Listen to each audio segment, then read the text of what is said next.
The word in Arabic is from dajjala. It means to smear a camel with tar. In other words, covering the whole body with tar. Smearing the part that is mangy or scabies. So it has the idea of hiding illness or sickness, covering it over, right? Covering it over with a black pitch. To lie, to conceal truth with falsehood, concealing the truth. He enchanted or fascinated. So the idea that the Antichrist is an enchanter or a fascinator. People are fascinated by him. He compressed, he traversed the regions or tracts of the earth or land. Now, the Prophet said that the Dajjal would enter every city on the planet. And when they asked him what would his speed be like, he said like a wind that leaves a cloud in its trail. Literally means like a wind that leaves a cloud in its trail. And in another tradition, he said he would ride a white donkey made of iron, whose span between his two ears was 40 cubits. Baghlatun min hadid, as the hadith says. And then he says, to confuse, to mix things, having one eye. The Prophet Muhammad, Dajjal. Dajjal is the word in Arabic for Antichrist, which is better translated by the Arabs in the Arabic language as the impostor Christ. Oh, Christ, yeah, Masih al-Dajjal, the false Messiah. Very much so.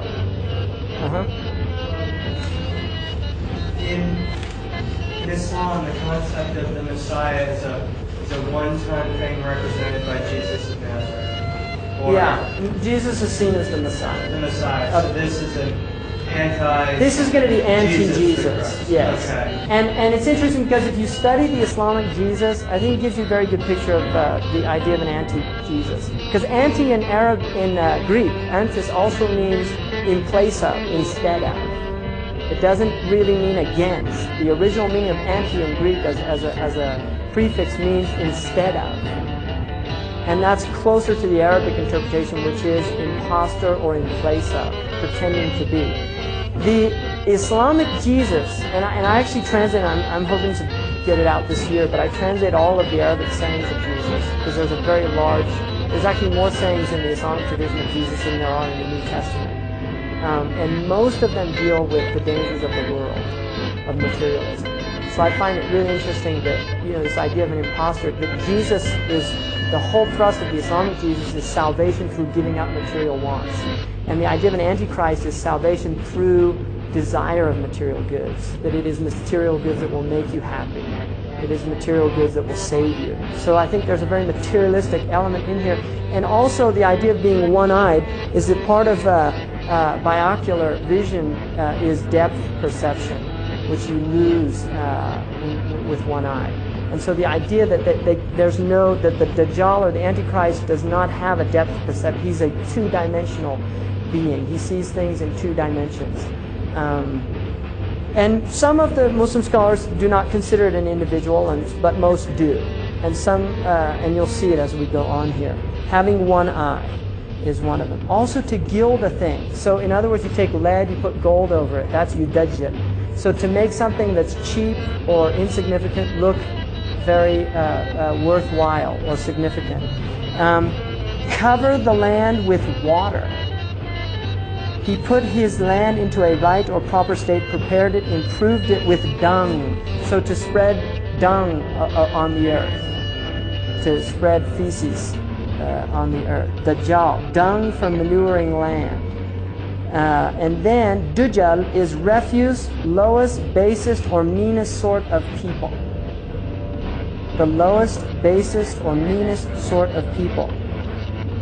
Dajjal, a gilder, a liar, conceals truth with falsehood, who deceives, deludes, beguiles, circumvents, outwits, much or often, very deceitful, the great deceiver. And then a great company of men, Dajjala in Arabic means a great company of men journeying together covering the ground by their multitude, or a company of men journeying together, carrying goods for sale. Right, so trafficking goods all over the place. Masih al-Kadhab, the false Christ or Antichrist, is to be a certain man. Right, comes forth in the last days. So having one eye or eyebrow. So you get the idea there. This is classical, coming out of classical dictionaries. The idea of the Antichrist is that towards the end there will be a type of false salvation through love of the world and material things and these things. And I think the Muslims definitely have a very strong sense of the Dajjal, because at the end of the prayer, you actually make a prayer that says, "And I seek refuge from the tribulation of the Dajjal." In the last period. And the Prophet Muhammad said, every prophet has warned his people about the Dajjal, but I will tell you something that no other prophet told his people: he only has one eye. So that was the tradition that he said about the Dajjal, that he would have one eye. And there's a very interesting, some of the Muslims said, the television is like a Dajjal, it's a one-eyed type beast. And there's an interesting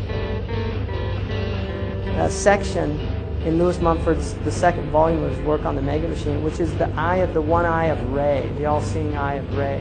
And he talks about that the Mega Machine, one of the things about the Mega Machine, he said traditionally, was that they didn't have an all-seeing power, these previous kings and rulers. And so he said what's happening though is that, and he wrote this in 1961, he said, in the near future, we have theoretically at our hands a machine that will able to monitor all of our life, which is the computer. And he said that, and this is what Foucault called the panoptic society, the all-seeing society. And it was designed after the idea of a prison system that Jeremy Bentham designed, which was where you had a centerpiece, utilitarianism. You had this center, you only needed one guard. And around the guard were all the prison cells. So in the middle was a tower, for which this one guard could watch everything at one time. And so the idea of the all-seeing, the state apparatus in which we're all monitored. A really interesting book about this subject is called I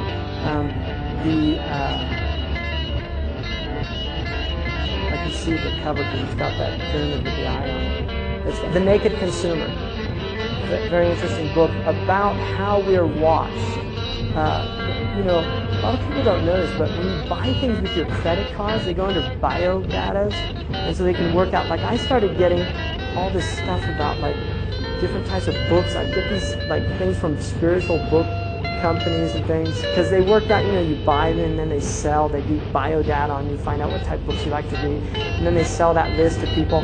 When we had a baby, the first child, that a week later we got all these things about, and my wife was like, wow, what, this is a classic problem with religion, right? It's a sign, right? No, there's somebody that monitors for the corporations all the births in the county, and they sell your address to people, right? It wasn't a sign, right? Or it was a sign that we're in big trouble, right? Where everything's being watched by these. So the idea just of, this kind of panoptic culture where, and the interesting thing now is this idea of computers with the actual camera on it. Very interesting phenomenon, because who else can watch? Right? Who else can watch while you're having your conversations and things like that? So there is an idea of this, the Antichrist and the end. And most Muslims do believe in a second coming of Jesus. Vast majority of Muslims. There are many hadiths that confirm this. It's not actually mentioned directly in the Quran, but most Muslims do believe in a second coming of Christ towards the end of time. That sort of might mean that Muhammad wasn't still in the process. Good point, and that was something that the scholars did deal with. He will not come back as a prophet bringing a Sharia. According to the Muslims, he actually comes back and he confirms the tradition of the Prophet Muhammad. That's how the Muslims view it. That he comes back. Now, the question was, wouldn't that mean that the Prophet Muhammad wasn't the seal? But it would, in the sense that the Prophet is after Jesus. The Prophet Muhammad said, there's no prophet between me and Jesus. And he said that all of the prophets are brothers. We have the same father, which is the religion of the deen of Islam with different mothers, meaning the different sharias or the different sacred laws.